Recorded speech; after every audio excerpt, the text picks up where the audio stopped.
Hi friends, welcome to Selvi Ruby channel. இன்றைக்கி உங்கள் கூட ஷேர் பண்ண போகிற ரெசிபி என்னன்னு பார்த்தீங்கன்னா, நெல்லிக்காய் துவையல் தான். இந்த துவையல் பார்த்திங்கன்னா ரொம்ப ரொம்ப டேஸ்ட்டு நல்லாயிருக்கும். ஹேர் ஃபால்க்கு, கண்ணுக்கு, அப்புறம் பார்த்திங்கன்னா ஸ்கின்னுக்கு. இதில் வந்து சிட்ரஸ் இருக்கிறதால கண்டிப்பாக சிட்ரஸ் வந்து எடுத்துக்கணுங்க. நெல்லிக்காய் வந்து ரொம்பவே உடம்புக்கு நல்லது. அதனால் கண்டிப்பாக நெல்லிக்காய் வந்து ஒரு நாளைக்கு ஒன்றாச்சும் சாப்பிடணும். இந்த துவையல் எப்படி செய்கிறதுன்னு பார்த்துடலாம். ஸ்டவ் ஆன் பண்ணிட்டேன், கடாய் வச்சாச்சு, நல்லெண்ணெயும் சேர்த்துட்டேன். ஆயில் நல்லா சூடாயிடுச்சு. 1.5 டேபிள் ஸ்பூன் வந்து கடலைப்பருப்பு, ஒரு 1/2 டேபிள் ஸ்பூன் பார்த்திங்கன்னா உளுந்து சேர்த்துட்டேன். இது ரெண்டையும் நல்லா ஃப்ரை பண்ணிடலாம். நான் பார்த்திங்கன்னா நல்லெண்ணெய் சேர்த்துருக்கேன். உங்களுக்கு கடலெண்ணெய் பிடிக்கும்னா சேர்த்துக்கங்க. நார்மல் குக்கிங் ஆயிலும் சேர்த்துக்கலாம். இப்போ 1/2 டேபிள் ஸ்பூன் பார்த்திங்கன்னா கடுகு சேர்த்துட்டேன். கொஞ்சம் சீரகமும் சேர்த்துட்டேன். காரத்துக்கு பார்த்திங்கன்னா 6 காஞ்ச மிளகாய் சேர்த்துட்டேன். எனக்கு வந்து 6 போதுங்க. உங்களுக்கு எவ்வளோ காரம் தேவையோ அந்த அளவுக்கு கூடவோ குறைச்சோ சேர்த்துக்கங்க. பச்சை மிளகா ஃப்ளேவர் பிடிக்கும்னாலும் பச்சை மிளகாய் சேர்த்துக்கலாம். நான் வெறும் சிகப்பு மிளகாய் மட்டுமே சேர்த்துட்டேன். எல்லாமே நல்லா ஃப்ரை ஆகிட்டு இப்போ கொஞ்சம் கருவேப்பிலை சேர்த்துட்டேன். கருவேப்பிலையும் உடம்புக்கு ரொம்பவே நல்லதுங்க. ஹேருக்கு பார்த்திங்கன்னா கருவேப்பிலை, நெல்லிக்காய் எல்லாமே ரொம்ப ரொம்ப நல்லது. கருவேப்பிலை வந்து வாசமும் நல்லாயிருக்கும். 2 நிமிஷம் இதையும் ஃப்ரை பண்ணிடலாம். அவ்வளோதான். இந்த ஆயிலெல்லாம் நல்லா ஓரளவுக்கு இந்த கடாயிலே நான் ஃபில்ட்ரு பண்ணிட்டேன். இது நல்லா ஆறட்டும். நல்லா ஆறிடுச்சுங்க. இப்போ மிக்ஸி ஜாரில் சேர்த்துக்கலாம்.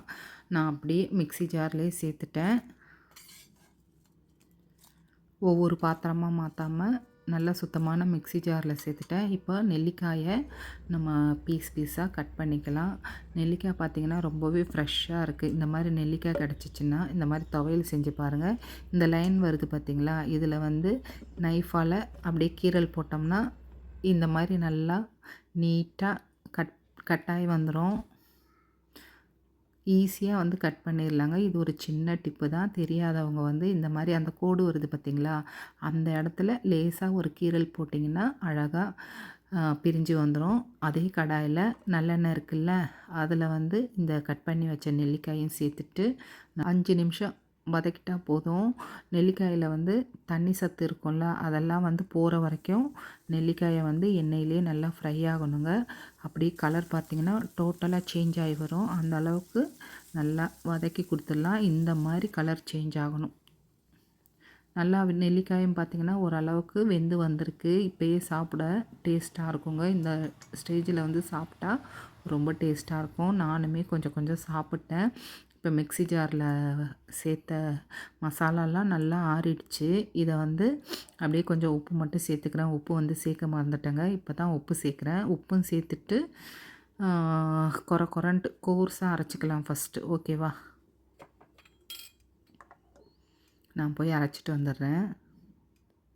இந்த மாதிரி கோர்ஸாக அரைச்சிக்கணுங்க. ரொம்பவே வலுவலுன்னு அரைச்சிட்டா இந்த துவையல் வந்து சாப்பிட நல்லா இருக்காது. துவையல் பார்த்திங்கன்னா எப்பயுமே கொஞ்சம் கோர்ஸாக, அதாவது நர நரன்னு இருக்கணும். இப்போ வேக வச்ச, அதாவது வதக்கி வச்ச நெல்லிக்காயும் உள்ளே சேர்த்துட்டேன். அப்படியே இதையும் அரைச்சிட்டு வந்துடுறேன்.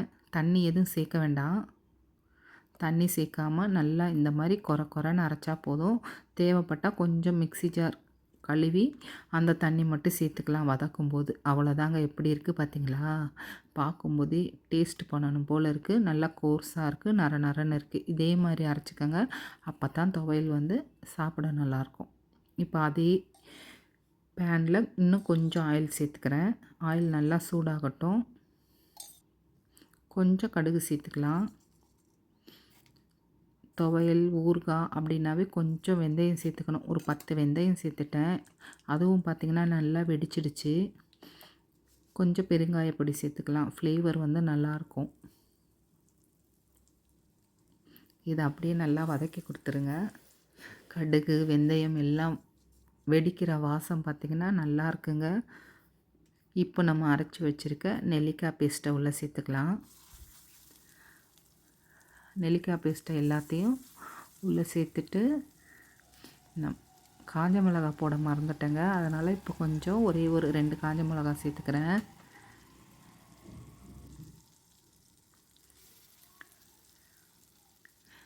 எல்லா நெல்லிக்காய் பேஸ்ட்டையும் உள்ளே சேர்த்தாச்சு. லேசாக தண்ணி விட்டு மிக்ஸியும் கழுவி உள்ளே சேர்த்துட்டேன். அவ்வளோதாங்க. நெல்லிக்காய் துவையல் வந்து ரெடி. இதில் உள்ள நம்ம ஆல்ரெடி எல்லாமே வதக்கி அரைச்சது தான். அதனால் வந்து லேசாக இந்த எண்ணெயிலே ஒரு 2, 3 செகண்ட் வதக்கினா போதும். அந்த எண்ணெய் இந்த அளவுக்கு பிரிஞ்சு வந்ததும் நம்ம வந்து அப்படியே ஸ்டவ் ஆஃப் பண்ணிடலாம். நல்லா பார்த்திங்களா, அப்படியே இந்த ஸ்பேச்சுலாவில் வந்து ஒட்டாமல் வரணும். துவையலாக இருந்தாலும் சரி, ஊறுகாவாக இருந்தாலும் சரி, அந்த நம்ம கரண்டியில் வந்து ஒட்டாமல் இருக்கணும். நல்லா எண்ணெயும் பிரிஞ்சு வந்துருச்சு பார்த்திங்களா, அவ்வளோதாங்க.